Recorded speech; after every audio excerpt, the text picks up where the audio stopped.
AP ముఖ్యమంత్రి చంద్రబాబు నాయుడు తనను చిన్నప్పటి నుంచి ఎంతగానో అభిమానించేటువంటి ఒక అభిమాని కోరికను నెరవేర్చడం జరిగింది.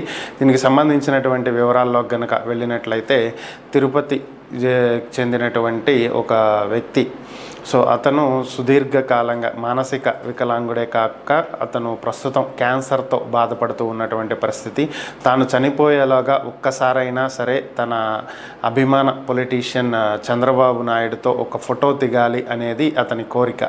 ఈ విషయం స్థానికంగా ఉన్నటువంటి టీడీపీ నేతల ద్వారా చంద్రబాబు దృష్టికి వెళ్ళటంతో తిరుమల పర్యటన నుంచి తిరుగు ప్రయాణమైనటువంటి ముఖ్యమంత్రి చంద్రబాబు నాయుడు రేణిగుంట ఎయిర్పోర్ట్కి వెళుతున్నటువంటి మార్గంలో ఎయిర్పోర్ట్కి ఎంటర్ అయ్యే ముందు ఆగటం జరిగింది. తన కాన్వాయ్ని ఆపి తన కోసం ఎదురు చూస్తున్నటువంటి తన అభిమానితో కలిసి ఒక ఫోటో దిగటమే కాకుండా అతని ఆరోగ్య పరిస్థితి ఎలా ఉంది ఏంటి అనేటువంటి అంశాలను అడిగి తెలుసుకోవటం, అతని చికిత్స నిమిత్తం 5 లక్షల రూపాయల చెక్కును కూడా అతనికి అందజేయటం జరిగింది.